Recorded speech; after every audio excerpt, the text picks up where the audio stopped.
The Subcommittee on Higher Education, Workforce, and Development will come to order. I note there's a quorum present. Without objections, the chair is authorized to call recess at any time.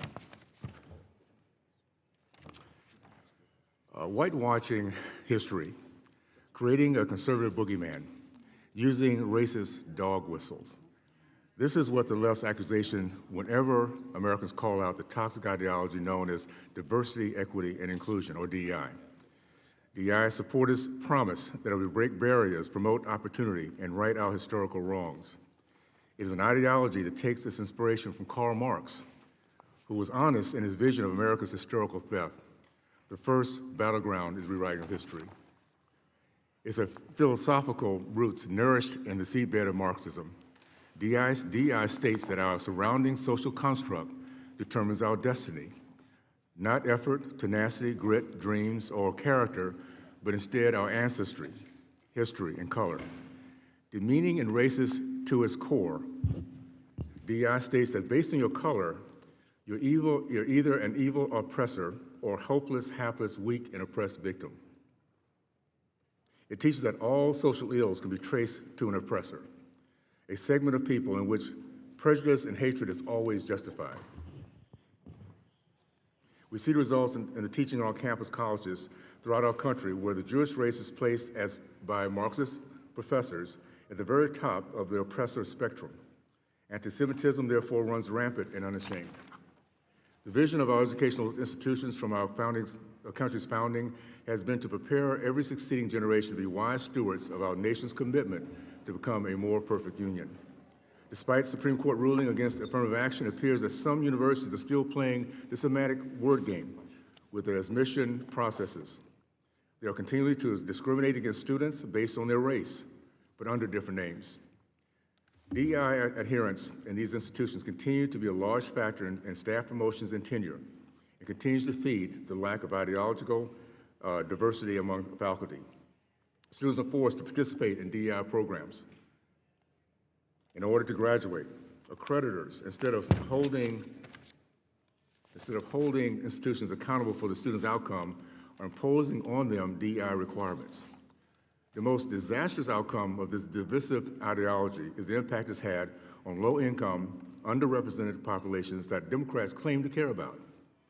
As college costs remain high, self-confidence drops to new lows, and students often leave worse off than if they'd never attended in the first place.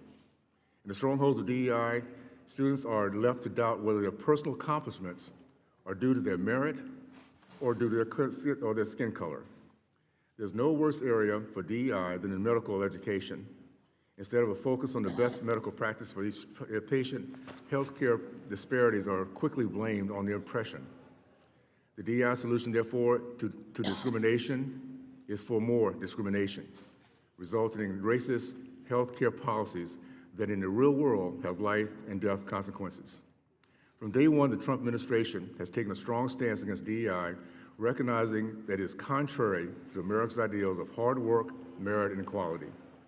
This administration has undone countless discriminatory Biden-Harris executive orders and worked to ensure DEI has no place in our universities.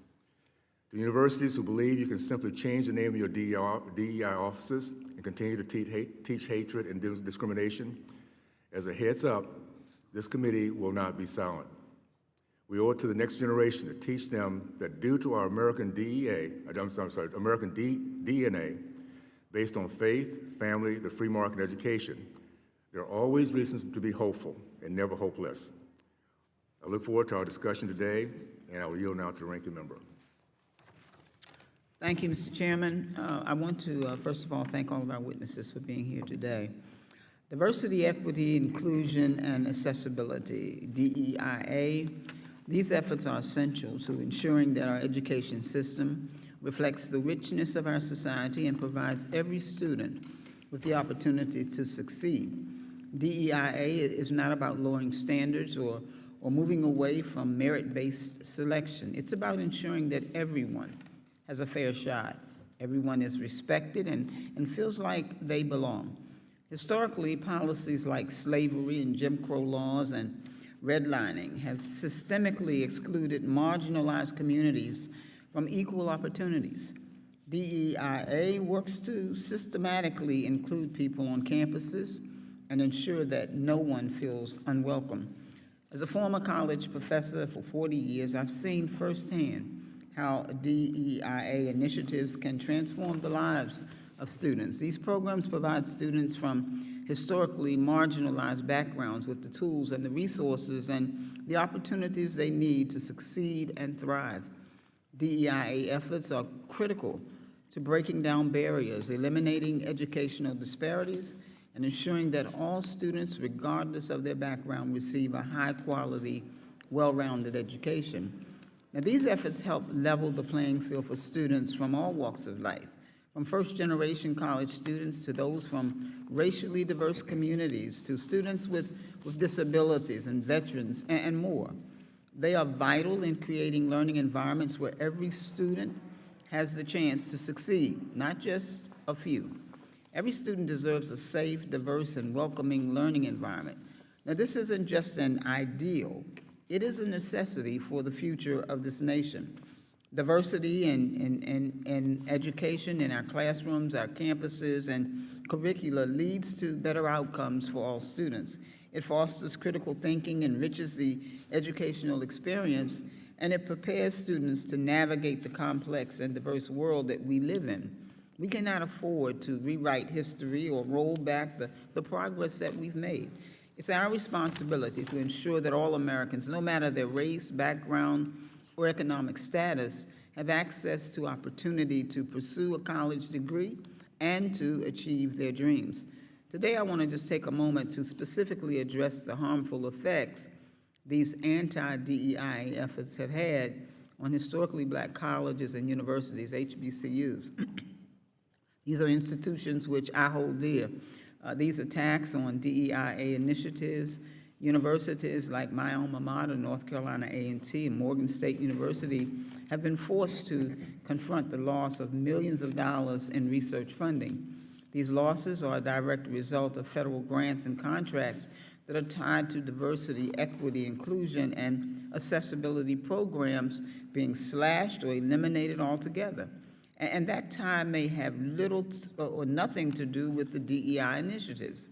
Simply having the wrong word in the title of a program can result in your funding being canceled, as Morgan State recently found out. The School Center for Equitable Artificial Intelligence and Machine Learning Systems, which seeks to create a trustworthy AI that draws on research, and its federal funding, they had it cut. Work to eliminate AI hallucinations, a problem that we all know exists, is defunded because the word equitable was in the center's title. For HBCUs, these cuts are especially devastating. HBCUs have long played a critical role in educating students from historically marginalized communities, particularly black students. However, many of these institutions already operate on tight budgets. They rely heavily on federal grants and research funding to sustain programs that support students and faculty. With federal agencies slashing funding for DEI efforts, HBCUs are forced to do more with fewer resources. Institutions have had to trim already lean budgets, while others are launching emergency fundraising campaigns just to stay afloat. And these funding cuts are not just numbers on a page. They represent real consequences for students. Without these resources, our HBCUs cannot offer the support that so many of their students need to thrive academically and professionally. The impact is widespread, affecting not just the institutions themselves, but also the students that they educate, the faculty who teach them, and the communities these schools serve. And the truth is, all institutions are grappling with the crisis as they navigate an ever-shifting federal funding landscape that increasingly undermines their ability to fulfill their mission. The loss of funding for DEI initiatives and research grants represents an attack on the heart of what our universities stand for, providing access to higher education for students who have historically been excluded from these opportunities. So we cannot allow the damage to continue. We must work together to ensure that our institutions of higher education receive the support that they need to continue educating the next generation of leaders, doctors, lawyers, teachers, and change makers. In conclusion, we cannot allow the work of advancing educational equity to be undone. We must protect and strengthen DEI efforts, not just for the future of higher education, but for the students it serves. We have a responsibility to ensure that every student, regardless of background, has a real opportunity to succeed. Mr. Chairman, I thank you, and I yield back. Thank you so much. I will now turn to the introduction of our four distinguished witnesses. First, I'm sorry. Okay. Pursuant to Committee Rule 8C, all members who wish to insert written statements into the record may do so by submitting them to the committee clerk electronically in Microsoft Word format by 5 p.m., 14 days after this hearing. Without objections, the hearing records will remain open for 14 days to allow for statements and other material noted during the hearing to be submitted for the official hearing record. I will now turn to introduction of the four distinguished witnesses. Our first witness is Dan Morenoff, the Executive Director for American Civil Rights Project in Dallas, Texas. Our second witness is Dr. Sean Harper, the Provost Professor of Education, Public Policy, and Business at the University of Southern California in Los Angeles, California. Our third witness is Ms. Renee Morkanji, a fellow for the Manhattan Institute in New York City. And the fourth witness is Dr. Kurt Maselli, the medical director for No Harm in Glen Allen, Virginia. I want to thank the witnesses for being here today and look forward to your testimony. Pursuant to committee rules, I will ask that you each limit your oral presentation to 3-minute summary of your written statement. As committee members may have questions for you, the clock will count down for 3 minutes. Pursuant to Committee Rule 8D, the committee practice, however, is it will not cut you off your testimony until you reach the 5-minute mark. I'd like to remind the witnesses to be aware of their responsibility to provide accurate information to the subcommittee. I will first recognize Mr. Morenoff for your testimony. Thank you, Mr. Chairman. Congress only realized the promise of the modern Lincolnian Constitution with the passage of the Civil Rights Act of 1964 and associated non-discrimination statutes. The Lincolnian Constitution places at the center of American government at the state and at the federal level a shared national citizenship and the equal protection of our laws. The Supreme Court tried to carve a narrow exception to the resulting rules of non-discrimination, first in its Bakke decision in 1978, then in the Grutter decision with an actual majority in 2003, specifically only for the admissions decisions of institutions of higher education. Despite how narrow those opinions were, many of our institutions subsequently adopted an overbroad misreading of the cases to create a generalized trump card which would overrule the Lincolnian Constitution wherever the talisman of diversity was invoked. All of that should have ended with the Harvard decision a few years ago in which the Supreme Court ended that exception to our generalized rules of non-discrimination for the admissions decisions of higher educational institutions.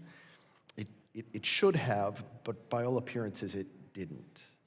The evidence that continues to accrue seems to suggest that our most selective institutions, Harvard, Yale, Princeton, Penn, Duke, are continuing to discriminate in their admissions decisions. Far more broadly, the evidence seems to show that our colleges and universities are discriminating in their hiring and promotional decisions, as well as in race and sex exclusive scholarships that they continue to administer.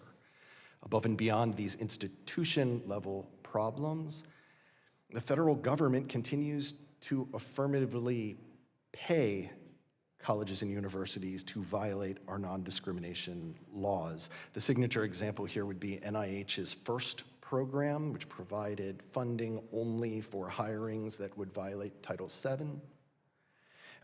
as well as more generally the federal government incentivizing broadly, directly and indirectly, violations of our non-discrimination laws. The new administration has begun to address these issues. There's a lot to say about how they have. There are things only Congress can do. At the top of that list must be amending the Higher Education Act to prevent our accreditors from using their control over access to Congress's purse to compel violations of non-discrimination law. I would also point out only Congress can actually deauthorize and defund programs like the FIRST program. There is much more to say. I've said much of it in my written testimony. I look forward to talking with you about these issues. Thank you for having me. Thank you so much. I now recognize Dr. Harper for your testimony. Thank you for inviting me. I'm here speaking in my capacity as a researcher and a tenured professor in 3 schools at the University of Southern California, not as a spokesperson for the institution itself. Offices and programs that ensure access and opportunities for women, students of color, veterans, students with disabilities, low-income Americans, Jewish and Muslim students, LGBTQ people, and other Americans who make institutions diverse have been defunded and eliminated. Innocent, hardworking, law-abiding, and highly qualified professionals who were hired to help colleges and universities actualize espoused institutional commitments to diversity, equity, and inclusion have been fired. College presidents have been placed in the tough position of choosing between federal funding on which their institutions rely for survival or courageously protecting the diverse people, programs, and policies that enhance institutional excellence. Brilliant scholars who have dedicated their careers to eradicating inequities in education, health, and other sectors of our society have had their research grants abruptly canceled. All of this destruction is the result of misinformation, disinformation, and exaggerations. Politicized attacks on DEI are largely informed by anecdotes and small numbers of reported wrongdoings on a relatively tiny number of campuses, instead of on proof of what is actually occurring in the name of DEI on our nation's nearly 4,000 degree-granting post-secondary institutions. As a citizen and scholar, I call for greater reliance on rigorous studies that consistently show the educational benefits of DEI. I also call on opponents to furnish a stronger corpus of evidence to prove that DEI is universally divisive, discriminatory, overfunded, and otherwise harmful to our democracy. Prove it. More than 50 years of research has repeatedly shown the positive educational benefits and outcomes associated with diverse and inclusive learning environments for all students. DEI programs, policies, and protocols also help reduce institutional susceptibility to violence, harassment, discrimination, and abuse. In my written testimony, I refute several common misconceptions about DEI. One is that students of color are only admitted to highly selective institutions because of their race. Another is that those presumably unqualified admits are incapable of succeeding academically. Truth is, students of color at elite institutions graduate at rates that exceed, match, or just slightly lag behind those of their white peers. In 2023, 4 days after the U.S. Supreme Court struck down race-conscious admissions in higher education, I published an article titled, "Black Harvard and Princeton Students Graduate at Higher Rates Than Classmates Overall, Equally at Yale." It was based on data from the U.S. Department of Education. More recently available federal statistics show similar patterns. Across the 8 Ivy League institutions, on average, 96% of students graduated within 6 years. It was 95% for Black students and 94% for Latinos. I call on DEI opponents to provide verifiable data from hundreds of rigorous research studies with defensibly large sample sizes to confirm 5 other popular exaggerations. 1, white male students are routinely discriminated against on many campuses. 2, white applicants are being routinely passed over for faculty positions and leadership roles on many campuses. 3, the curriculum has become too woke. 4, accreditors have become too woke. 5, DEI offices are overfunded and excessively staffed. There is not enough solid, systematically collected evidence to support the universality of these unverified claims. In the written testimony, I juxtapose these exaggerations with what I know to be true from multiple trustworthy data sources and from my firsthand experiences.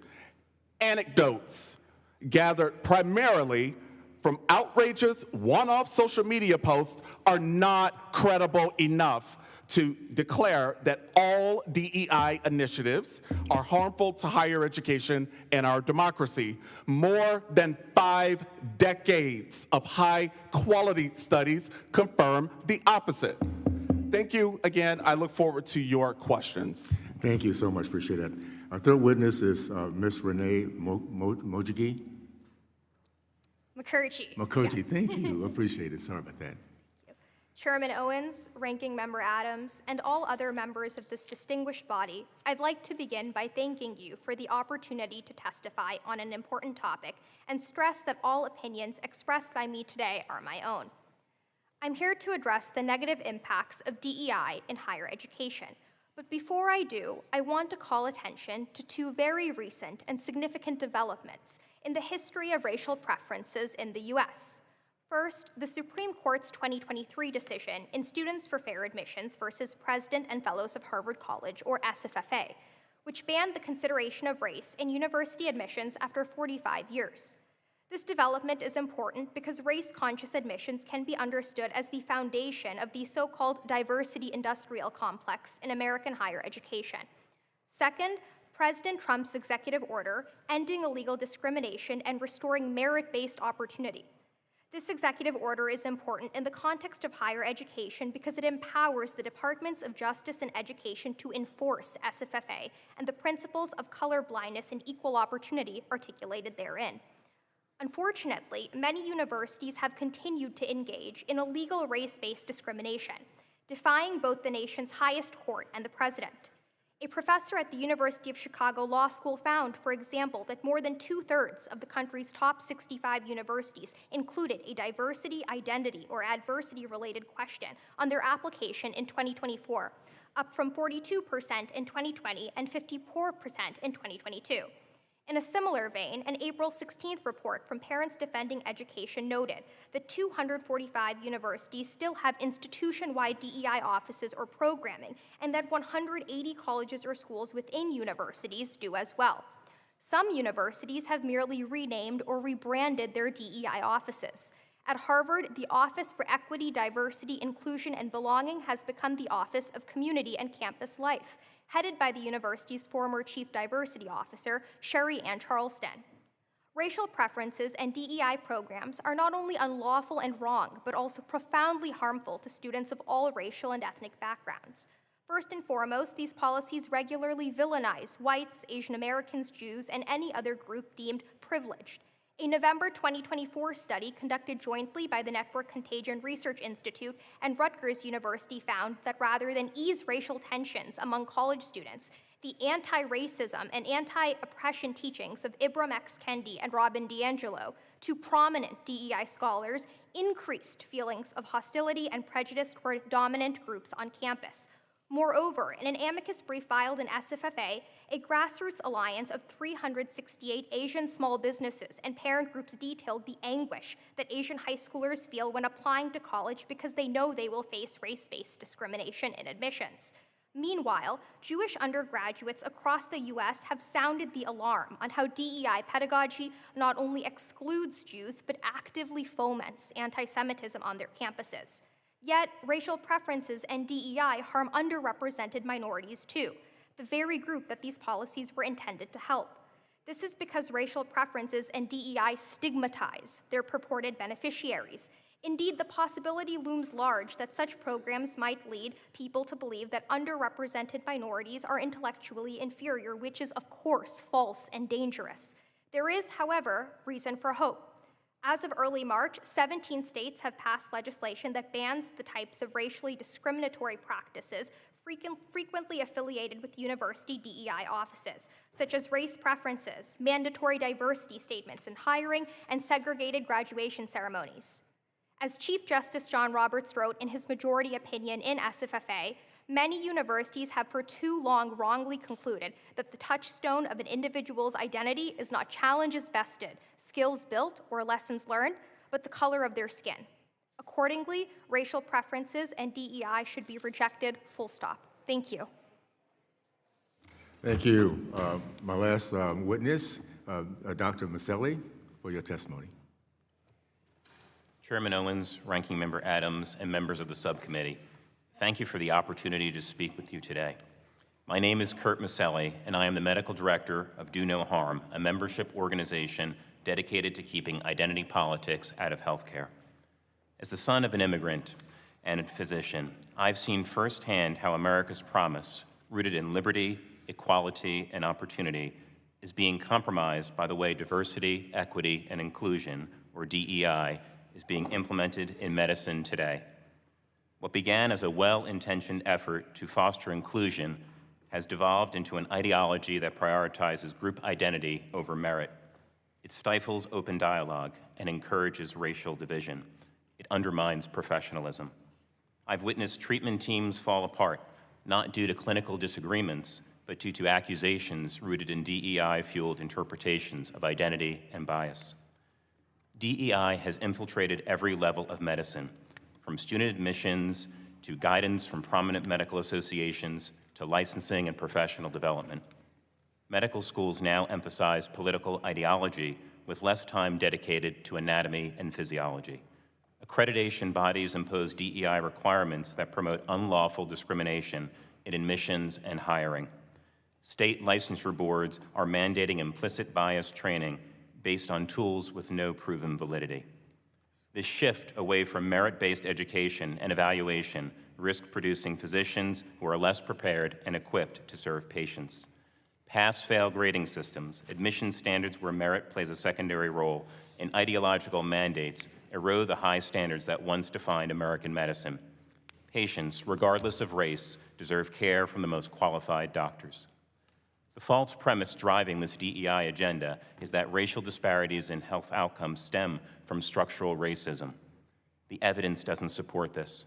Studies on so-called racial concordance, matching patients with doctors of the same race, haven't proven the point. Rather, systematic reviews show no improvement in quality outcomes.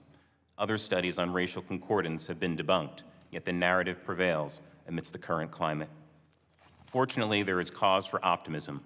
Courts have ruled against racial discrimination at various levels. Accreditation agencies like the Accreditation Council for Graduate Medical Education are rethinking DEI mandates. Lawmakers across the country are taking action to protect medicine, but more must be done. We must protect medical education from ideological capture, demand excellence, and hold institutions accountable for upholding merit alongside patient-centered care. This should not be a partisan issue. When ideology eclipses skill, the health of our nation suffers. In medicine, the stakes are too high. Ensuring that medical education and practice prioritize competence over politics is essential. I thank the subcommittee for its leadership in addressing this important issue. I'm happy to answer questions you have. Thank you. Thank you. A little echo here. Okay. Under Committee Rule 9, we will now question witnesses under the 5-minute rule. I will recognize myself for the first 5 minutes. Dr. Maselli, I was shocked to hear that 77% of medical school mission statements could be characterized as supporting DEI and even standardized tests like the MCAT. That is some questions with progressive buzzwords such as social justice or institutional racism. You might have covered this in your statement, but I just want to highlight it again. DEI in medicine seems to be based on the idea of racial concordance. Medical treatment from one person of the same race is automatically better for the patient. How does the research debunk this racist claim? Yeah, thank you for the question. I think it's important to understand that the highest level of research we can look at are systematic reviews, right? Those are compilations of the evidence that's out there. And when we look at this question of racial concordance, the idea that black patients do better with black doctors or white patients do better with white doctors, one of the things that we understand is that 4 out of 5 of systematic reviews that have looked at that question find that there's no difference in outcome based on racial concordance. There's no difference in the utilization of care. There's no difference in the quality. There was one study, one of those 5, that does show there's some benefit to communication. I will say I question some of the methodology that was done in that systematic review. It includes or excludes some studies that some of the other systematic reviews have not.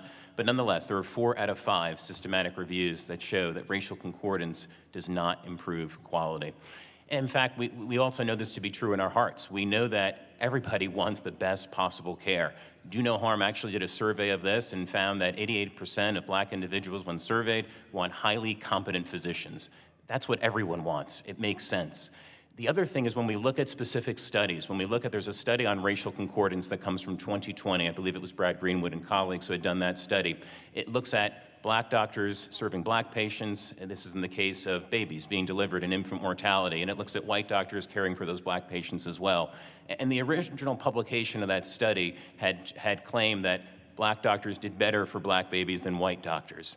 It turned out in 2024, actually the colleagues at the Manhattan Institute had been able to get the data from the authors and reran it, but they looked at one key element, and that's low birth weight babies. That wasn't taken into account in the 2020 publication of the study.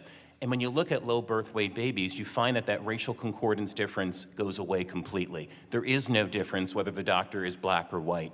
And I think that's something that's really so critical to remember. And one of the challenges that we've seen in our literature and in academia is the first study that I mentioned from 2020 was cited more than, or almost 800 times.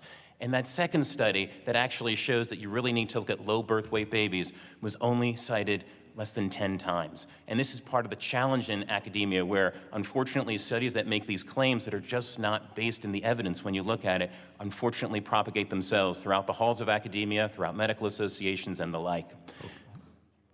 Thank you. I want to pass on to one real quick before we run out of time here. Ms. Mukherjee, unfortunately, we know many DEI offices just change the title on the buildings, but keep the same staff and ideology. What are some examples of strong anti-DEI reforms that can prevent this from happening? Thank you, Congressman.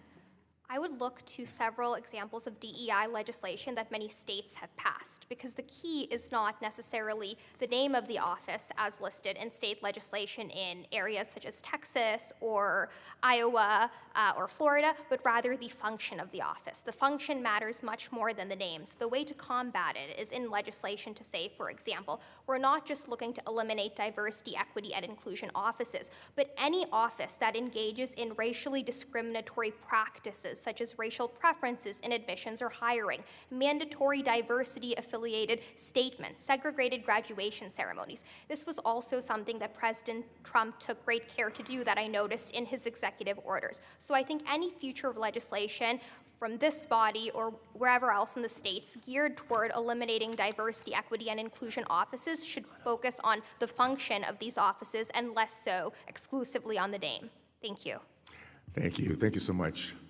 I'm now going to, let's see right here. I have a few seconds left. Mr. Mornoff, supporters of the DEI hide behind the vague positive words of diversity, equity, and inclusion. Can you talk about how these vague positive words have resulted in illegal discrimination? We just have a few seconds left, but hope you can. Of course, I don't terribly care what label is used. What I care is whether there are activities unfolding which violate our non-discrimination laws. Are people being intentionally treated differently in violation of Title VI or Title IX? Are people being hired or promoted on the basis of their demography in violation of Title VII? Thank you. Thank you so much. I now recognize Mr. Takano from California. Is it? Okay, I'm sorry. Ms. Macbeth from Georgia. Thank you, Mr. Chairman. I want to say to each of you that are our guests today, thank you so much for your testimony. I have read your testimonies.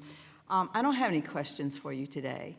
but I just want to make it abundantly clear to the American people that today's hearing is an attempt to distract the American people from Republican plans to cut and gut Medicaid, nutrition benefits for hungry children, and student aid grants for working families across the country. At a time when Americans are struggling to pay for basics like groceries, Republicans are forcing them to pay more for everything from health care to child care and everything in between.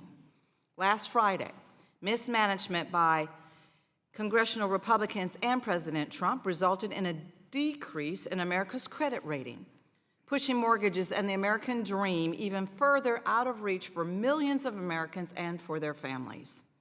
Time and time again, Republicans in Congress make things more expensive and life more difficult for people in this country, and then they try to distract with issues that have no real impact on their quality of life. I encourage Americans to ask themselves why House Republicans are consistently meeting in the middle of the night to debate their agenda while they waste this committee's and the American taxpayers' important time. The answer is really simple. House Republicans know that Americans don't want to lose their health care insurance or be forced into debt, but they don't want to talk about it, at least not when most Americans are awake and paying attention. This is wrong. House Republicans and President Trump are making it more difficult for everyday Americans to provide for themselves and for their families. One of the greatest aspects of this country, one of the things that most people take real national pride in, is our historic commitment to equality of opportunity, our commitment that America is the land of opportunity. And while we have not always been able to live up to that promise, it's the fact that we are always striving toward that ideal that makes the promise of America truly great. But Republicans are making it more difficult to keep that promise and more expensive for people to provide for themselves and for their families. We often hear from the majority that they believe in a country where hard work and merit are rewarded. These efforts today move us further from that ideal. Representative Barbara Jordan, one of my personal heroes, once said that what the people want is very, very simple. They want an America as good as its promise.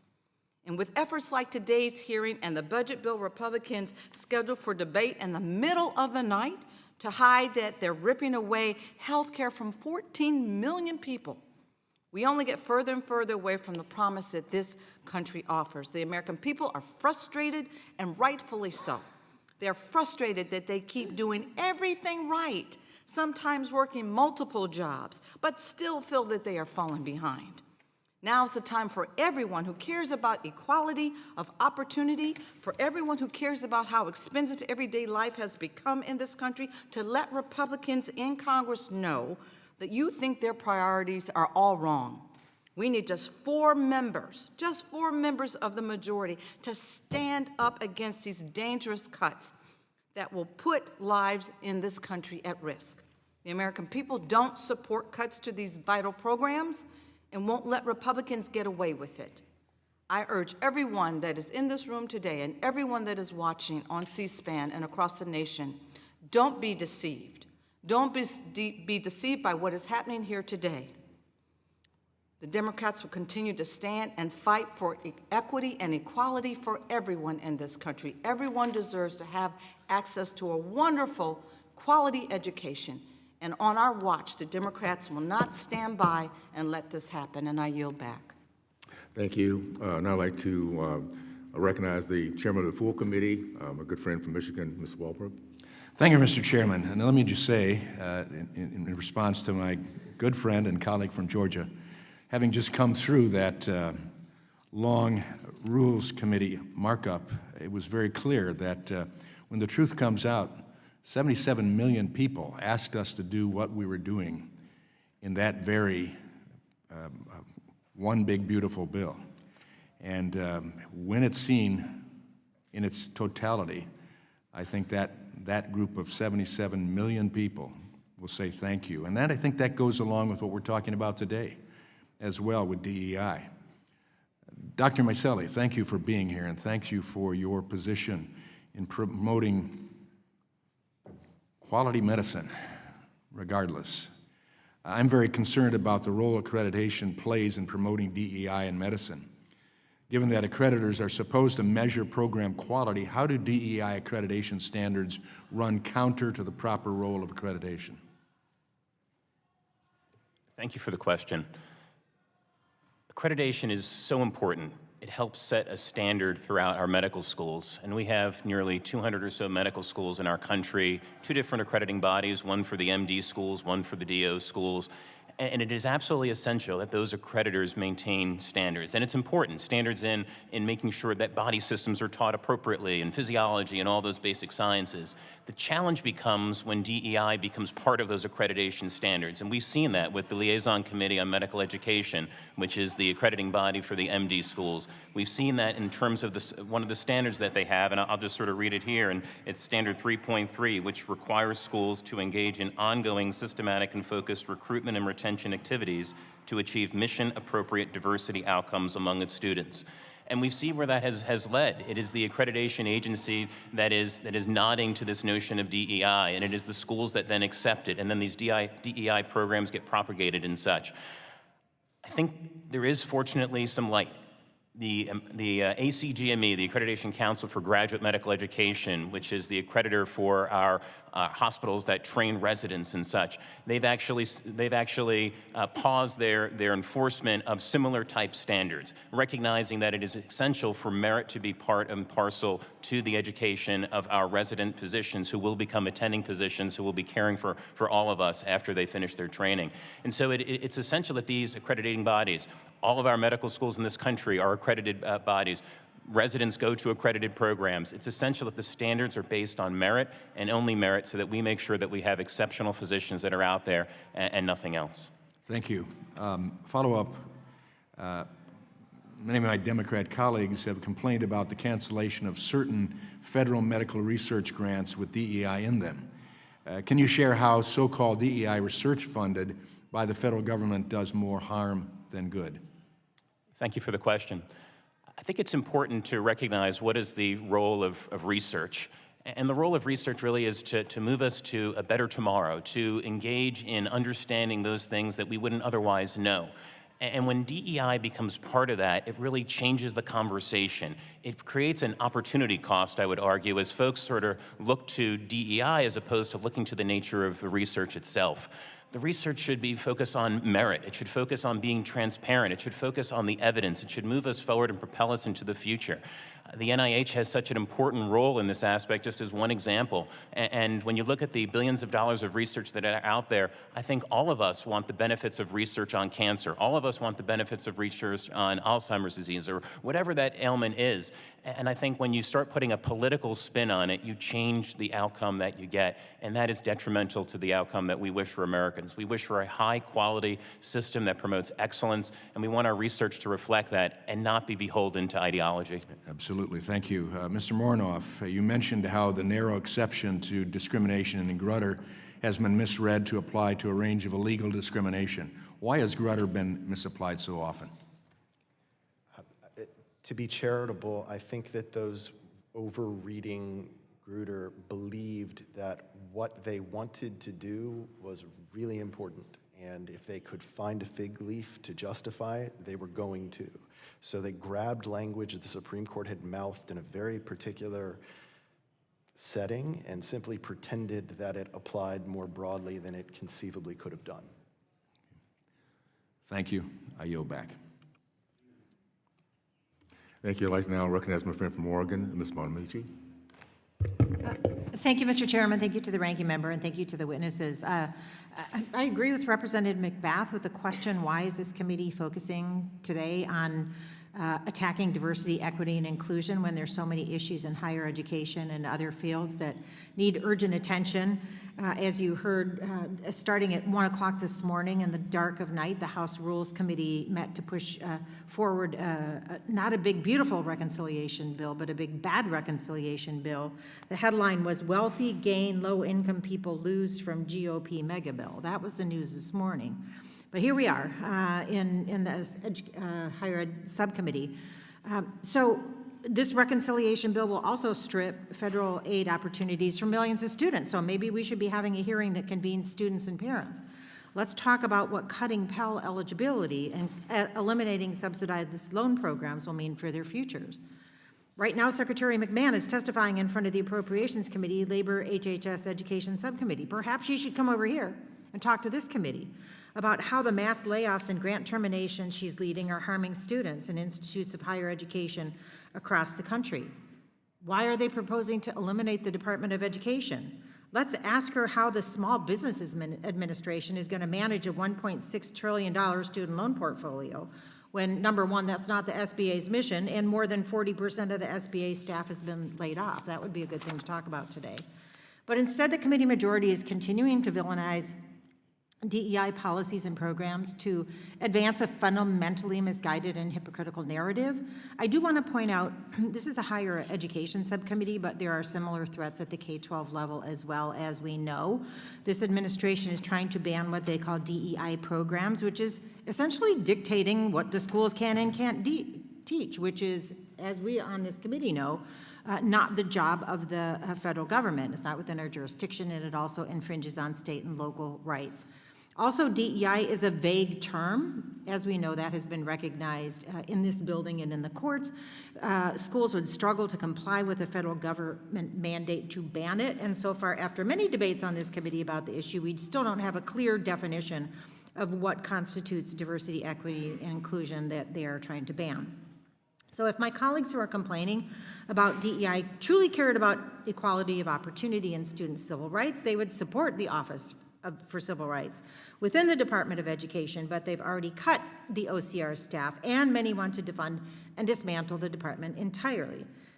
Finally, I want to add that we all took an oath here in Congress to uphold the Constitution, and the U.S. Supreme Court has repeatedly held that academic freedom is a right protected by the First Amendment.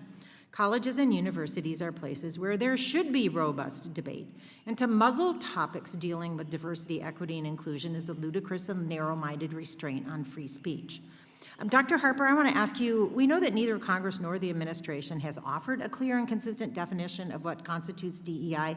So how might this ambiguity and uncertainty affect campus life at colleges and universities, but also who would be most hurt if the federal government withholds federal funding from public institutions that are allegedly not in compliance with this misguided guidance? I appreciate your question. So regarding the ambiguity, it has created such a frenzy on many campuses, institutions that were doing honest, law-abiding work to make campuses safe, equitable, and inclusive for all students and all employees. So now folks are scrambling to figure out how to continue to do that work without exacerbating existing inequities and being complicit in the creation of new inequities in the absence of those policies, programs, and protocols. There's a lot at stake for low-income Americans from rural environments, including poor white students, as the very programs that aim to provide college access and opportunity and success for them are sort of thrown into the DEI dumpster that is under attack. All right, it's not just, DEI programs aren't just about students of color. They're also about veterans. They're also about equitably serving students with disabilities. So, you know, really all of those populations that make campuses diverse are at risk of being even further underserved by those institutions. And so who would be most hurt? Honestly, if this funding was blocked. Honestly, our entire democracy will be most hurt.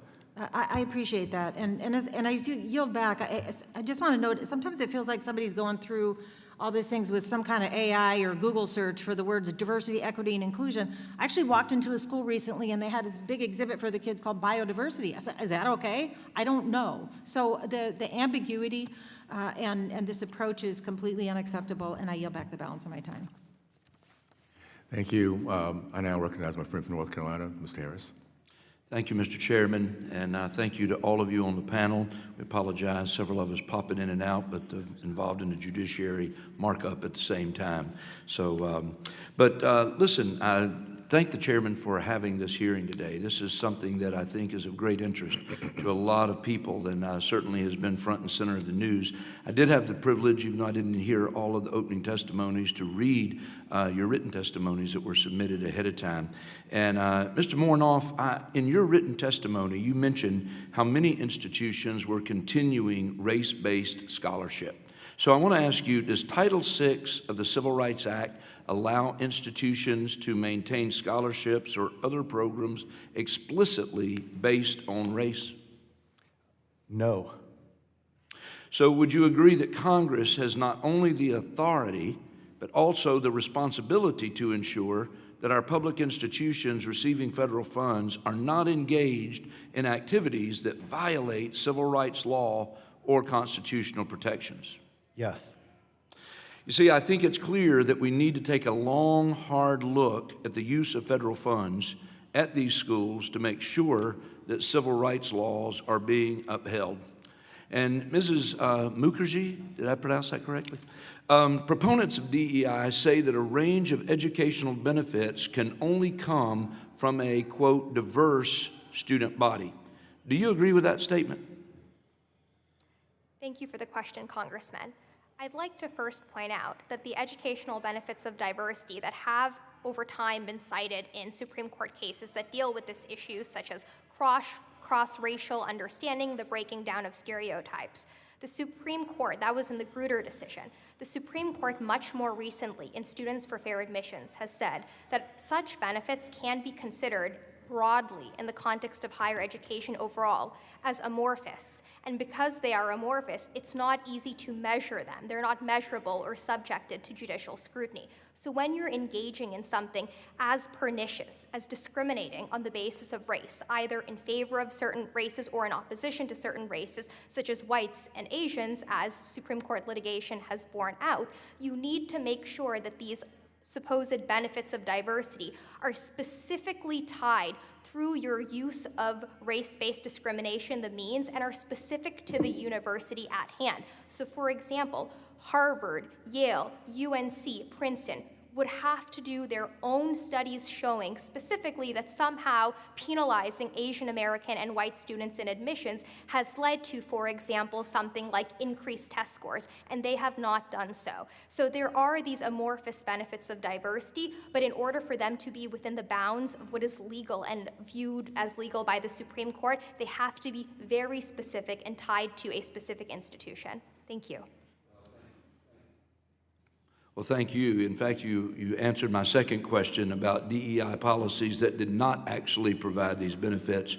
In fact, recently we've seen the tide begin to turn on DEI policies as schools figure out that they aren't helpful or popular. For example, just a year ago, the UNC system made the decision to save $17 million by eliminating 59 DEI positions. We need to see more schools follow suit, I believe. Mr. Chairman, with that, I'll yield back my time.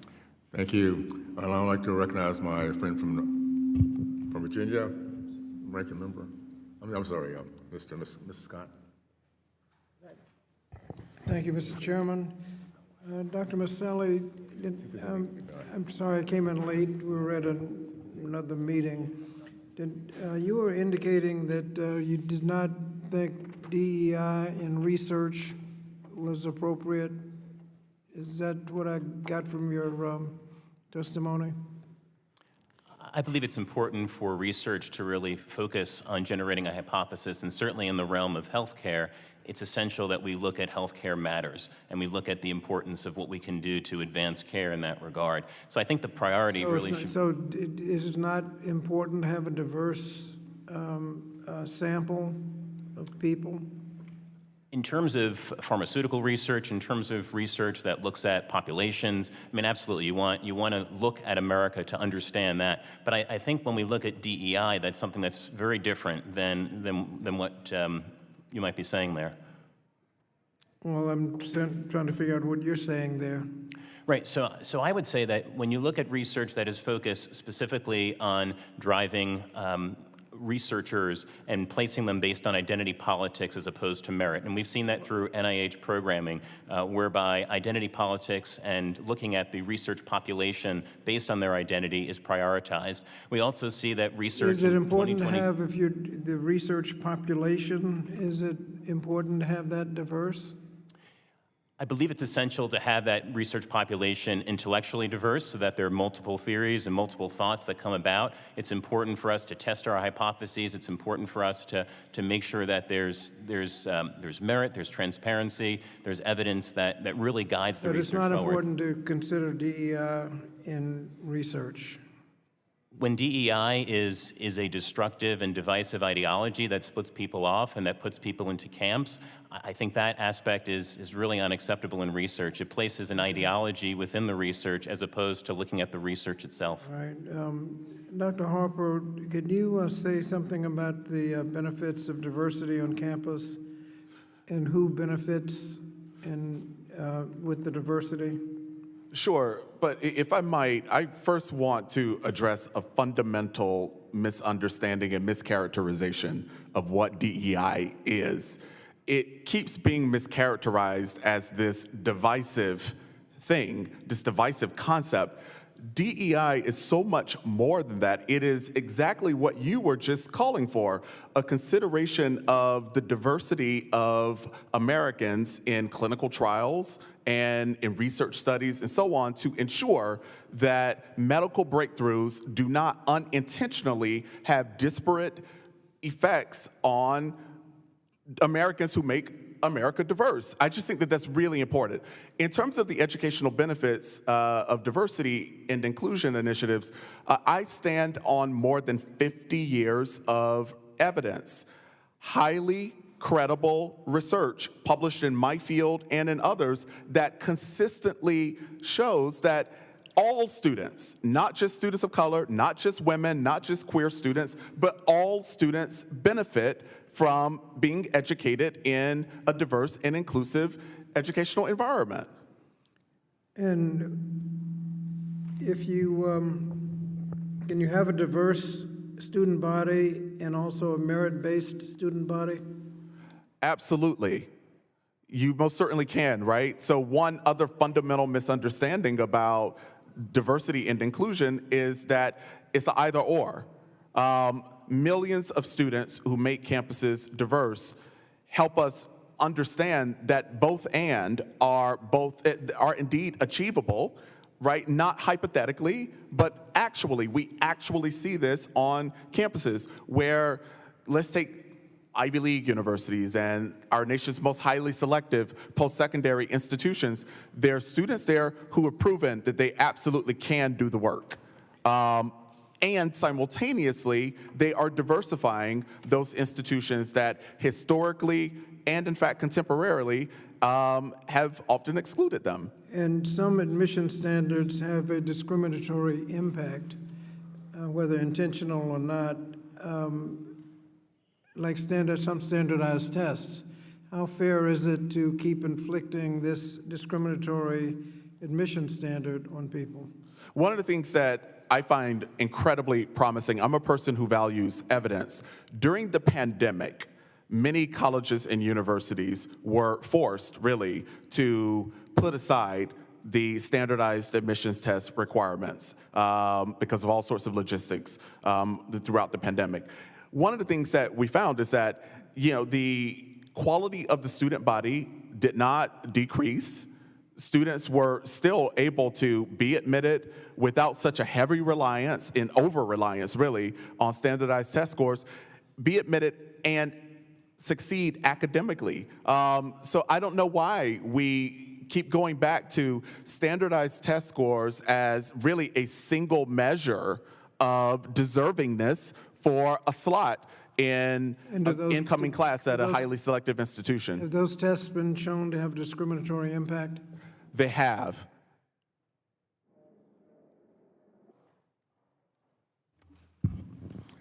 Thank you. I'd like to now recognize my friend from Wisconsin, Ms. Crothman. Thank you. I read a book by Christopher Rufo recently, America's Cultural Revolution, and they talked about the hard left thinking up DEI in the early 70s as a way to divide America. I think prior to that time, the hard left that wants to bring down our country tried to set America against each other by income level and create hatred for the wealthier people. But this was the fallback position. They wanted to divide America by race, which seems completely absurd when you look at people coming here from all around the globe, from Cuba, from Kenya, from Philippines, from Korea. All these, and my district has a lot of Hmong, all these people from different backgrounds succeeding beyond what the European descendants succeed here. So the evidence, there's probably never been a less racist country in the history of the world in the United States right now. So you're left to think the only reason they push this DEI stuff is because they intentionally want to divide Americans. Now I'll give you an anecdote. A member of the Board of Regents told me in Wisconsin, University of Wisconsin, that they had let in some people of color in the medical school who did not do well on the MCATs.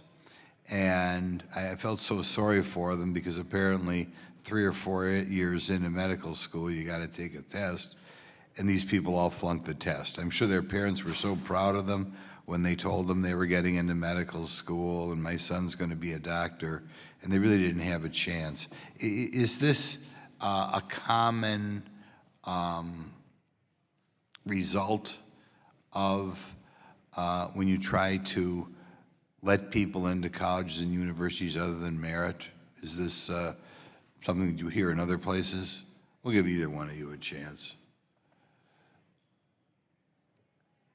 Thank you for the question. Applying to medical school is a big decision, and you know, after you certainly apply, wow, as you go through the coursework, 4 years later, you'll be a physician. You'll be the one who at midnight will get the pager ringing in the hospital system and answering the call to help that patient. And it's just really so critical that quality is what reigns supreme. Now, granted, there are many qualified people of all different stripes in this country. I mean, this is a beautiful country with wonderful folks, and I've worked with folks of all different... But have you seen this thing, not just in medical school, other places in which you let in people of apparently different qualifications, and then some of the people with lower qualifications wind up not making it through the graduate school or medical school or whatever? Well, I think what we see is we know that performance on the MCAT, the test for admissions, does actually correlate with performance during one's time as a student. And that performance as a student does correlate to how well you will be as a physician.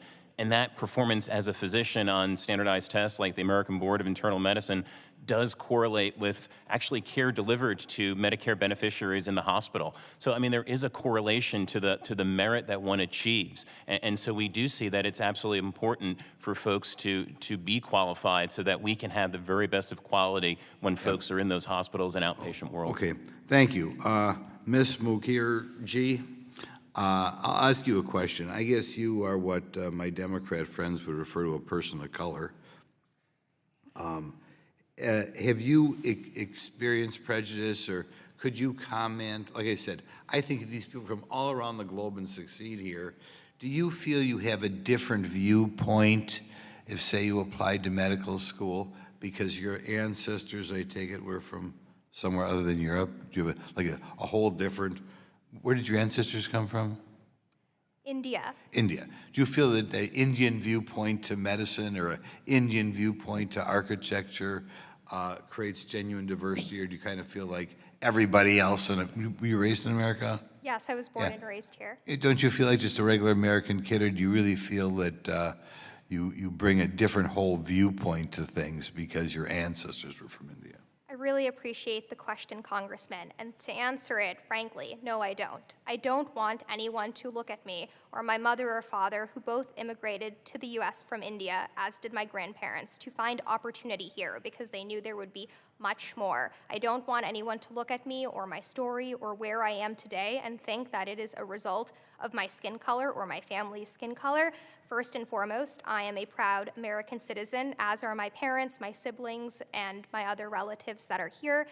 So yes. And the people who are trying to destroy America, and I think that's what they are trying to do, they would argue that because your ancestors come from India, that therefore you will bring a different viewpoint to the architecture firm or law firm or whatever. Do you feel you bring a different viewpoint because of where your long dead ancestors are from?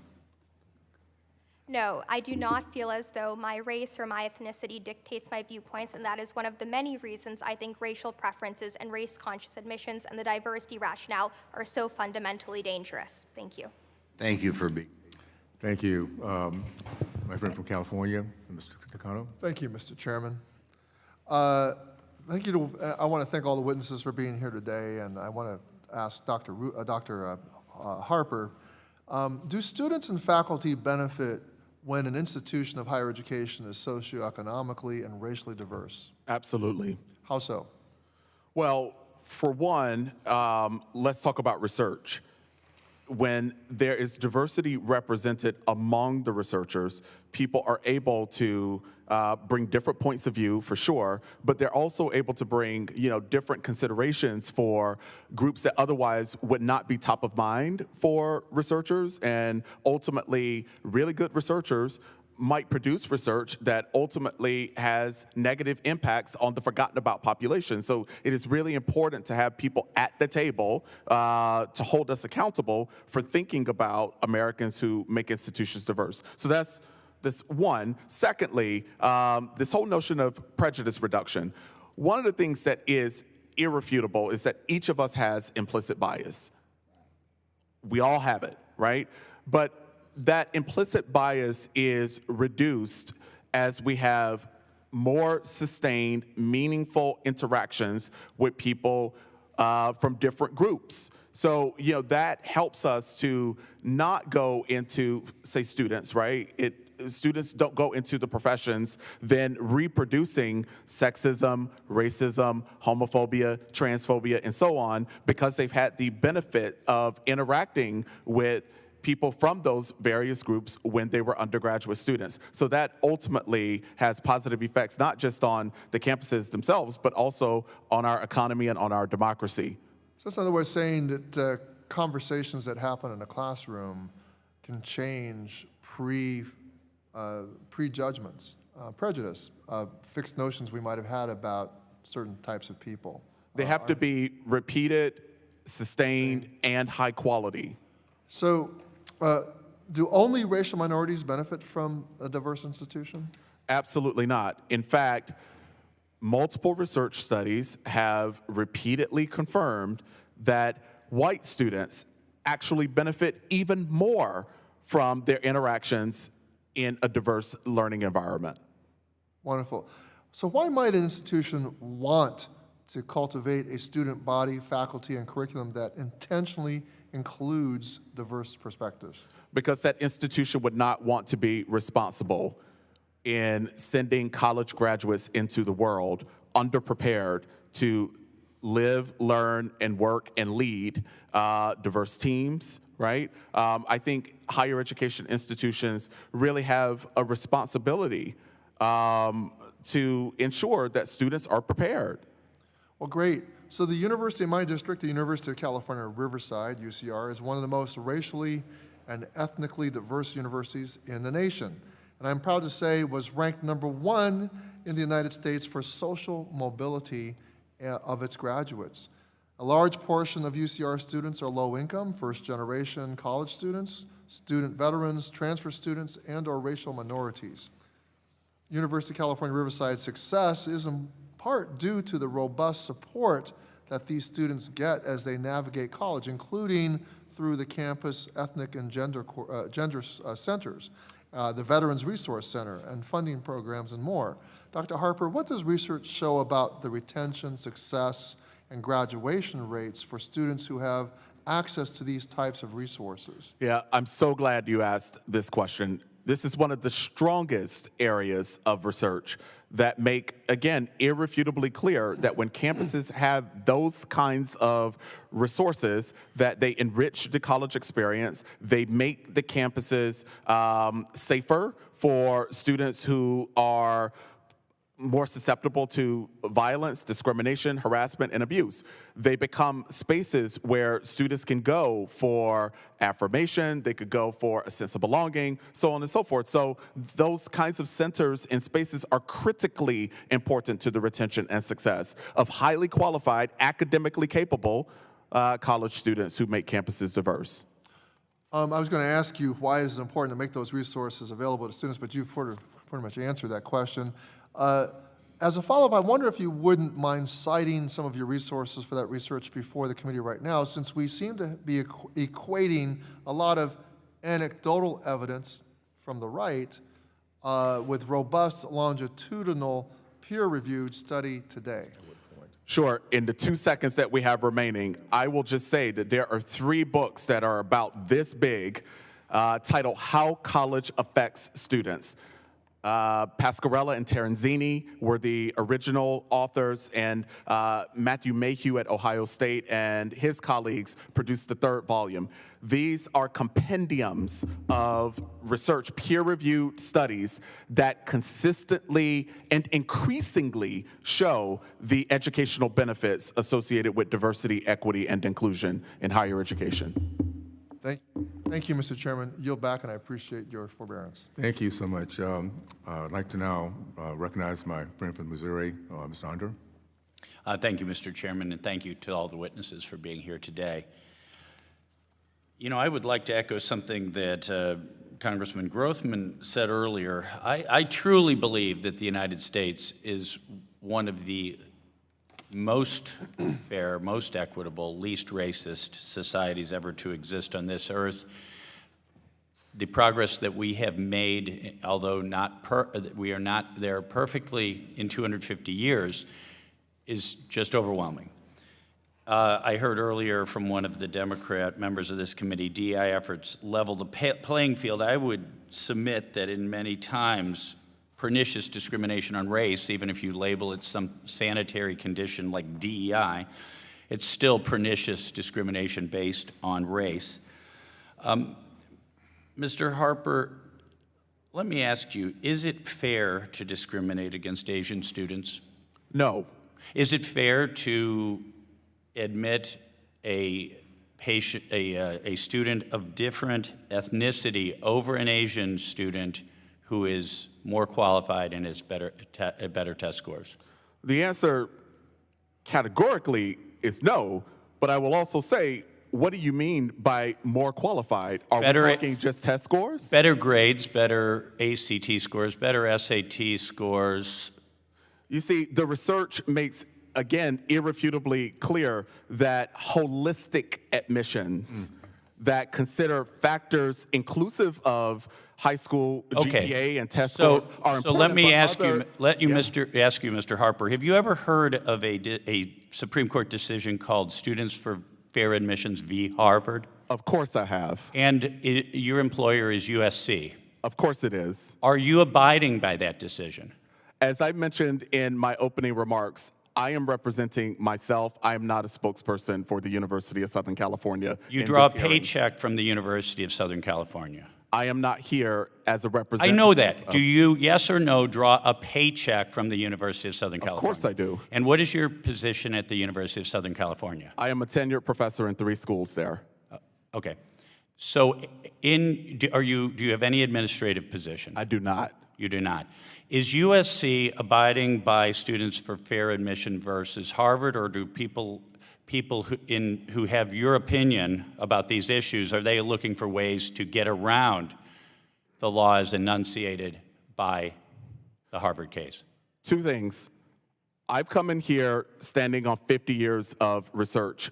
I've not brought my opinion to this hearing. Thank you. And secondly, for maybe the 5th time, I am here representing myself. I'm not here as a spokesperson of USC.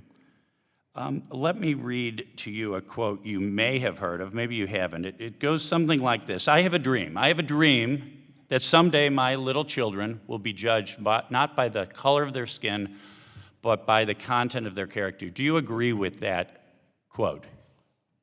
I absolutely agree with that quote for those who understand what Martin Luther King actually meant by it. So what Martin he Luther meant- King what he Jr. meant- was staunchly opposed to racism. He was staunchly opposed to poverty. He was staunchly opposed to discrimination.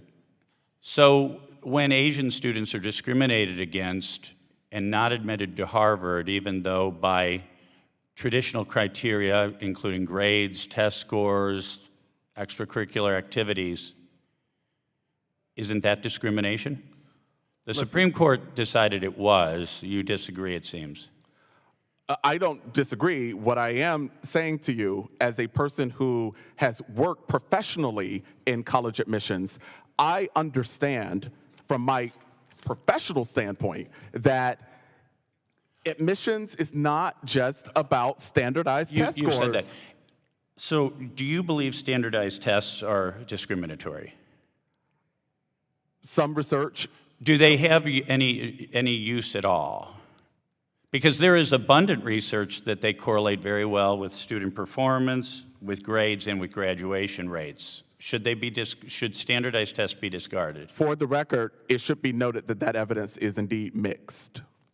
That's mixed. So someone with a perfect ACT score is no more likely to graduate from Harvard or any place, community college, than someone who has a lower SAT standardized test score? Yeah, no, I think this is a really important question as I attempt once again to help us all understand what the research shows about holistic admissions. It's not just high school grades and test scores that determines who ultimately succeeds at America's colleges and universities. Pernicious discrimination on the basis of race is pernicious discrimination on the basis of race. Thank you. I yield back. Thank you. I'd like now to recognize my friend from California, Mr. DeSolno. Thank you, Mr. Chairman. So many thoughts come to mind listening to this. George Santayana, a Harvard professor, his famous quote, for those of us who forget history, we're condemned to repeat it. We keep doing this in this country. My perspective is this country is based on diversity and also on merit. But I'm reminded of work by a Princeton professor, I think it was James Bloodworthy, wrote The Myth of Meritocracy, and about how the founders of this country didn't want to replicate the British system of caste, but they did like a higher education system. And that we inherited that, and they built that into it. The founders all believed in higher education, the Virginians and the Northerners.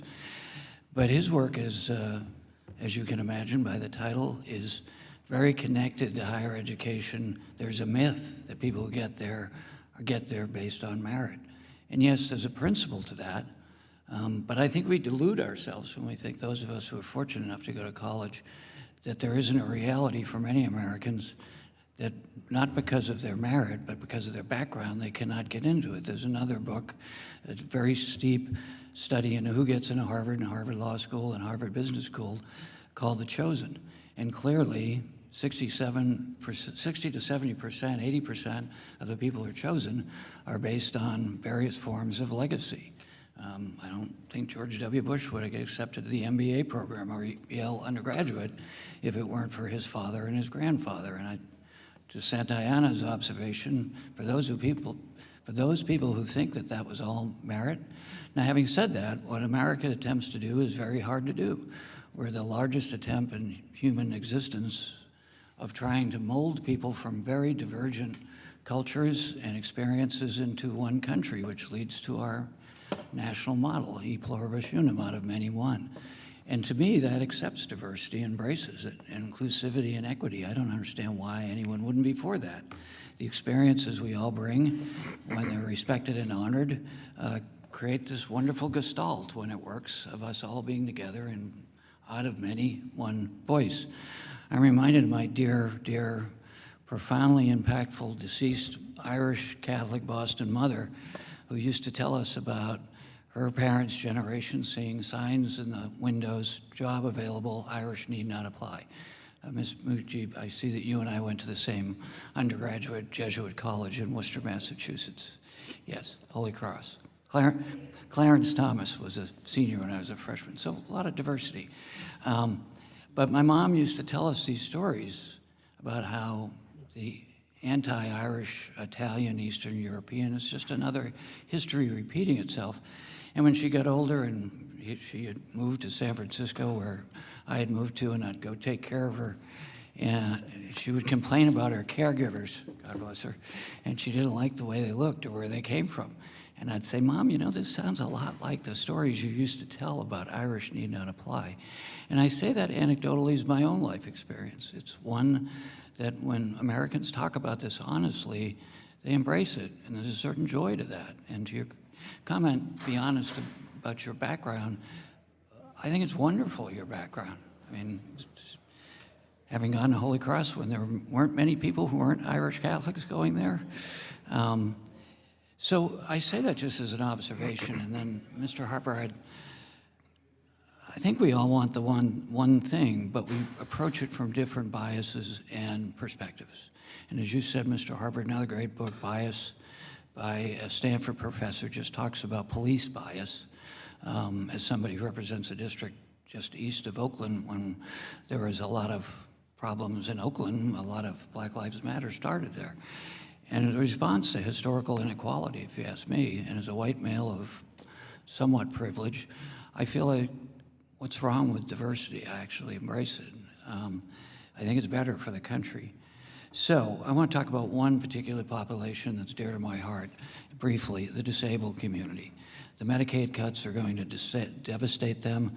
3 prominent Republican presidents led legislation, Nixon, Reagan, and Gerald Ford. We've talked in this committee about IDEA that Gerald Ford signed, the Individuals with Disability Education Act, to make sure that there was accessibility. So when you talk about diversity, inequality, and equity, what about the disabled community? Can you speak to what's happening to them? And I'm wrapping up my time, so you'll have to be succinct. Yeah, I will just simply say for the record that services and offices for students with disabilities are indeed a part of what we call DEI programs and services at colleges and universities. So as those things are eliminated, the wellness and safety of those students is placed at risk. Thank you, Doctor. Thank you. I'd like to now recognize my friend from California, Ms. Conley.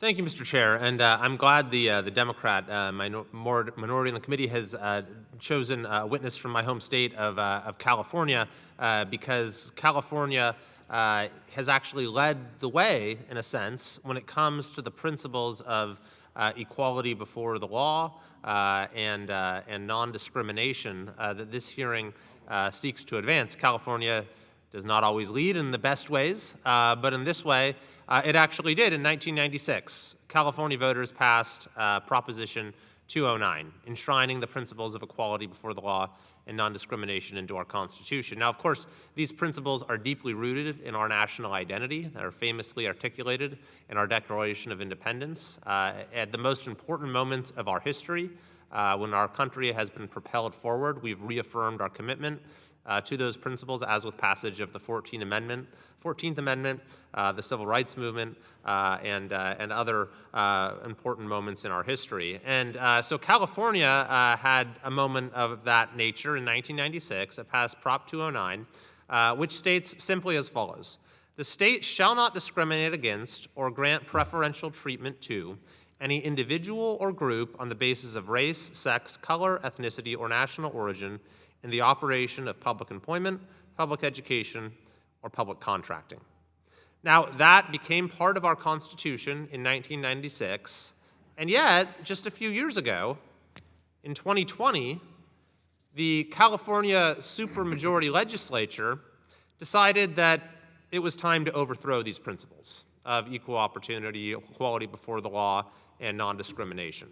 They voted to place to overturn that constitutional provision, to place a proposition on the ballot to simply reverse this provision that had been in place for over 20 years. The vote in the legislature was 60-14, saying we want to reverse the principles of equality before the law and non-discrimination. But it then needed to be voted on by the people of California. And even though it passed the legislature with over 75% of the vote, when it went to the voters, voters said something had rendered a very different verdict. By a vote of 57.2% to 42.8% in a very blue state of California, the voters said no. We want to keep Prop 209. We want to keep the principles of equality before the law and non-discrimination as part of our Constitution and as part of our state's character. And by the way, the spending advantage in that race was 13-1. It was 24 million to 1.8 million in favor of those who wanted to overturn these principles, in favor of the Yes campaign. And despite that massive spending advantage, despite California being an overwhelmingly blue state, despite the legislature voting 3-1 to reverse this, the voters of California overwhelmingly had other ideas.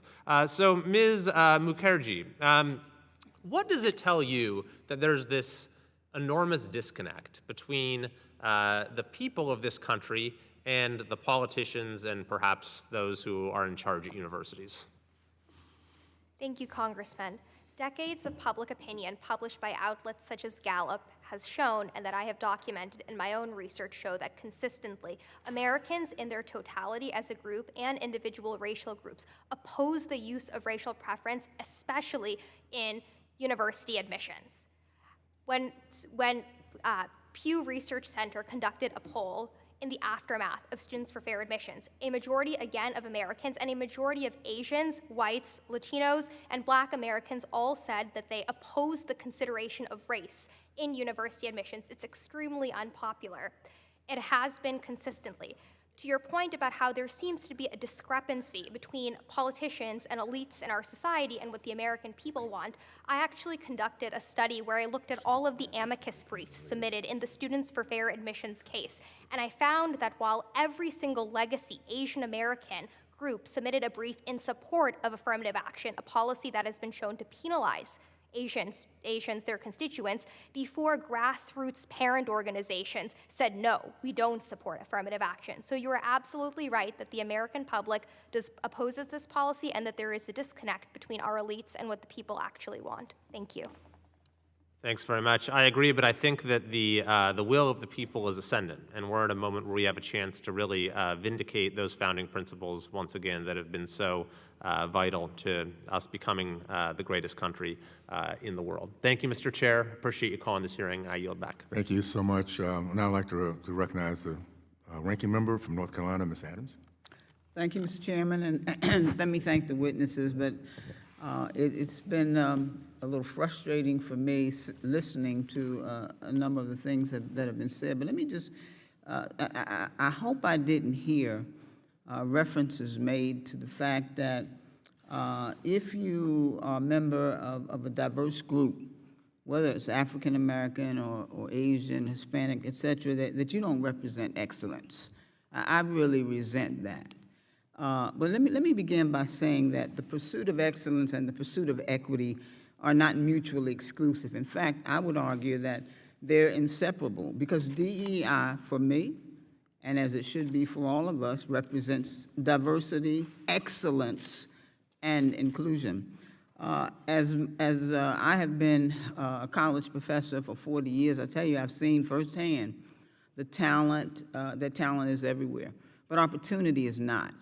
And DEI exists to close that gap. Now, earlier this week, I heard from STEM educators who reminded me that holistic student support, DEI included, isn't just about fairness. It's about building a workforce that reflects the country that we live in and the world that we lead. We are in a global race, whether it's AI or biotechnology or clean energy, and yet this conversation today feels more like focused on politics than preparedness.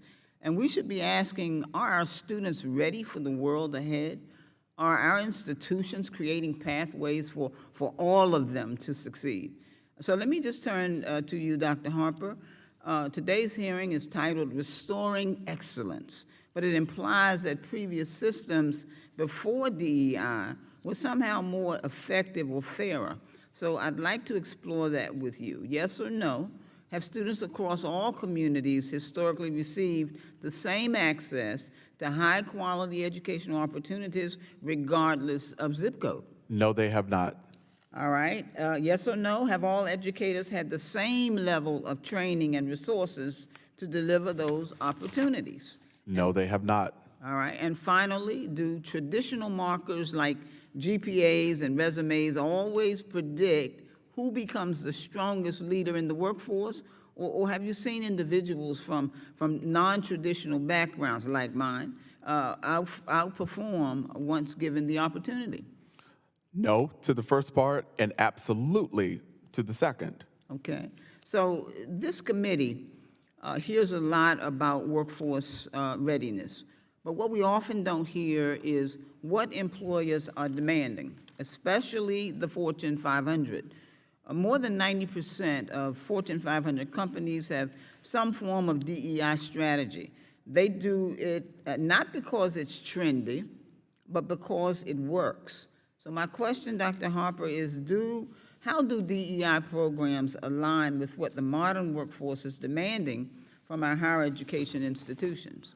I especially appreciate this question because in addition to my work in higher education, I also work with hundreds of corporations, agencies, and other organizations spanning a multitude of industries. And one of the things that I consistently find is that leaders want workers who appreciate diversity, who are able to work on diverse teams and lead diverse teams. They recognize that it is good for global business when people understand what their implicit biases are and they've had an opportunity to address those implicit biases. Employers understand that high quality professional learning equips leaders, managers, and workers with the skills. So let me move on and ask, how do DEI practices help ensure that students from all backgrounds, rural, urban, low income, how are they prepared not just to keep jobs, but to lead? Yeah, you know, I appreciate that you raised earlier that, and I'm paraphrasing, but homogeneity is the opposite of diversity. Inequity is the opposite of equity, and exclusion is the opposite of inclusion. Those opposites they're bad for our workforces, for our workforce, and for our democracy. We need college students who become college graduates to really appreciate equity, diversity, and inclusion, and to lead from those standpoints when they transition into their lives after college.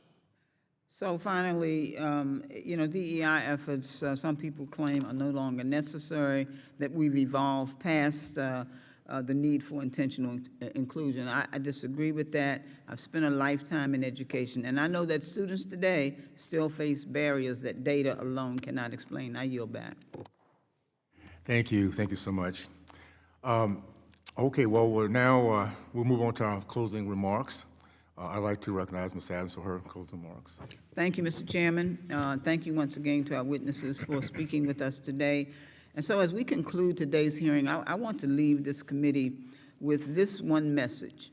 Diversity, equity, inclusion, and accessibility, DEIA, are not partisan talking points. They're pillars of just and equitable education systems.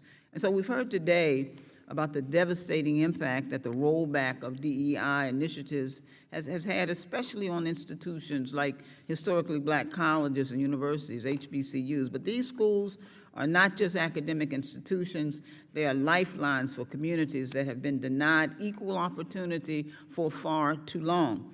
They nurture talent, they uplift communities, and they empower generations of students who might otherwise be overlooked or forgotten. So when we cut DEI funding, when we politicize inclusion, we are not preserving merit, we are narrowing opportunity, We are telling first-generation college students, as I was, we're telling veterans and students of color, parents, students with disabilities, and students from low-income communities that their future is less important, and that is unacceptable, because DEI is not about pre-preferences, it's about fairness, it's about recognizing that students from all walks of life can succeed on campus and making sure that they are not roadblocks that are visible to some, but not all.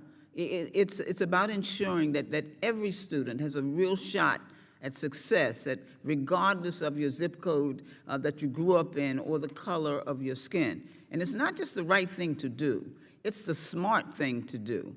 A diverse, inclusive, and equitable educational system produces better outcomes for all students. Diversity is our strength, and so it fosters innovation, strengthens our workforce, and builds a more competitive and compassionate nation.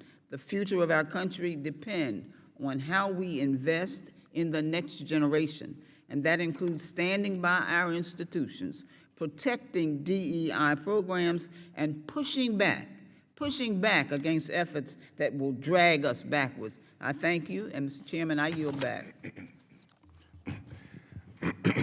Thank you so much. I've been really looking forward to this opportunity because I've seen our country come so far, and I'm going to make sure we never go back. Ms. Mukherjee, you made a statement that I felt like standing up and applauding.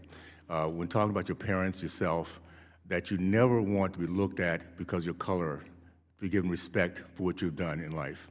That was my parents' generation. They would fight you if you consider them a victim. They worked too hard to get respect from across this country. And at the time I was growing up in the 60s, my first exposure, by the way, to white Americans wasn't until I was 16 years old. But I grew up in a community that was so proud of what they were doing, and they were going to command respect by winning, by competing, by working hard, and never being looked at as victims. What we've come to today is an affront to that generation.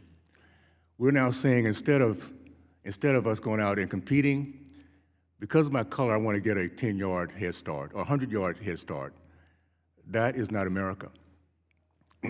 It's about excellence, it's about merit. And our race can do it just as well as anybody else. For those who don't know the history of the black community, here's something I want you to take home and just understand how powerful it is when any community in this country decides they want to be proud Americans, be respected as such. The black community, the 40s, 50s, and 60s, led our country in the growth of the middle class, led our country, men matriculating from college. Because HBCUs were going to make sure that our men went out and competed and won the battle of intelligence. We led our country in the commitment to marriage. Highest percentage of marriage was in the black community. And the highest percentage of entrepreneurs, because we didn't go outside our community. We had our business owners building within. So not only did they have a legacy of business ownership, taking risks, but they understood what it was to make sure that the next generation was better than theirs. We now have people in our community telling our people that we cannot think, we cannot compete, we don't have the intelligence, that we need to lower the bar. No one else. We have all this other experience. We're going to lower the bar so we can get into college, and then we fail in college, and what do? Then we get angry because we didn't make it, because we've been lied to. This is an opportunity, and I'm so thankful that our country is finally coming back to the old promise of we will become a more perfect union.